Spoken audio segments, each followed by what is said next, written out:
Assalamualaikum warahmatullahi wabarakatuh. Perkara sholat bukanlah perkara biasa. Sholatnya seseorang bisa dijadikan patokan seseorang itu berhubungan dengan Tuhannya.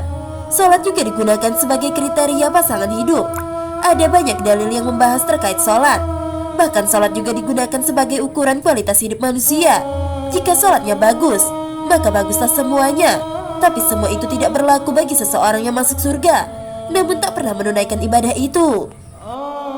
Lalu siapakah dia dan apa yang dilakukan semasa hidupnya? Apa amalannya sehingga bisa memasukkannya ke surga? Orang yang melaksanakan sholat wajib, sholat sunnah, belum tentu mereka akan masuk surga. Sebab amal ibadah bukanlah penentu masuk ke surga. Hal itu sesuai hadis yang disampaikan Rasulullah SAW, hingga membuat para sahabat terheran. Rasulullah SAW bersabda, tidak seorang pun masuk surga karena amalnya. Sahabat bertanya, sekalipun engkau wahai Rasulullah? Beliau menjawab, saya pun tidak, kecuali berkat rahmat Allah kepadaku. Oleh karena itu, berlaku luruslah dan bertakarublah, dan jangan salah seorang dari kalian mengharapkan kematian. Jika dia orang baik, semoga bisa saja menambah amal kebaikannya. Dan juga dia orang yang buruk akhlaknya, semoga bisa menjadikan dia bertaubat. Hadis riwayat Bukhari. Meskipun seseorang terlihat rajin beribadah, namun Allah bisa saja memasukkannya ke neraka. Hal ini pernah terjadi di zaman Rasulullah. Dalam kitab Al-Adab Al-Mufrad terdapat kisah yang diriwayatkan oleh Imam Bukhari. Dikisahkan terdapat sahabat yang memberitahukan kepada Rasulullah tentang seorang wanita yang ahli ibadah, tapi suka menyakiti tetangganya dengan lisannya. Mendengar hal ini, Rasulullah bersabda, tiada kebaikan padanya dan dia termasuk penghuni neraka. Masuknya seseorang ke dalam surga tidak bisa ditentukan dari ibadahnya. Bisa saja ada yang tak pernah melakukan ibadah, seperti sholat, tapi bisa masuk surga. Lalu siapakah orang itu? Ya, hal ini pernah dialami oleh seseorang pada zaman Rasulullah.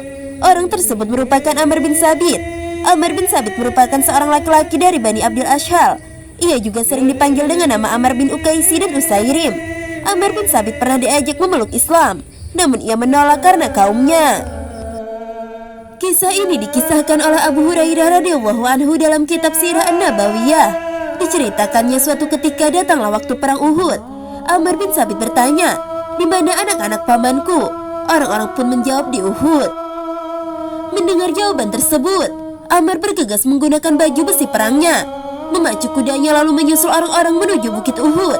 Saat orang-orang muslim melihatnya, mereka pun berkata, menjauhlah engkau dari kami wahai Amr. Namun Amr enggan pergi dan kemudian berkata, aku telah beriman, jawab Amr. Maka umat muslim pun memperbolehkannya untuk bergabung dengan pasukan. Kemudian Amr berjuang bersama di jalan Allah Subhanahu wa Ta'ala, bahkan hingga mengalami luka berat. Saat perang usai, orang-orang Bani Abdul Ashhal mencari korban-korban peperangan dari kaum mereka. Tak disangka ternyata mereka menemukan Amr yang terluka. Mereka pun langsung membawa Amr ke keluarganya dengan keadaan terluka. Saat bin Mu'az mendatangi saudaranya itu dan berkata, tanyakanlah kepada Amr, apa yang menyebabkan datang ke medan perang? Apakah ia berperang demi kaumnya atau karena Allah dan Rasulnya? Amr yang dengan kondisi luka pun menjawab, aku datang ke medan perang karena ingin masuk Islam. Aku beriman kepada Allah dan Rasulnya. Aku masuk Islam lalu mengambil pedangku. Aku maju bersama Rasulullah SAW, dan aku berperang hingga aku terkena serangan. Tak berselang lama, setelah berkata hal tersebut, Amr pun menghembuskan nafas terakhirnya. Kejadian ini kemudian diceritakan kepada Rasulullah SAW. Beliau kemudian berkata, sesungguhnya ia termasuk penghuni surga. Amr pun dicatat sebagai penghuni surga, padahal ia belum pernah melakukan sholat sama sekali. Sahabat belajar Islam yang dirahmati Allah, ternyata Amr masuk surga karena ketulusan hatinya, karena Allah memberikan rahmat dan kasih sayangnya. Semoga kita bisa mengambil hikmah dari cerita ini. Wallahu a'lam bishawab. Wassalamualaikum warahmatullahi wabarakatuh.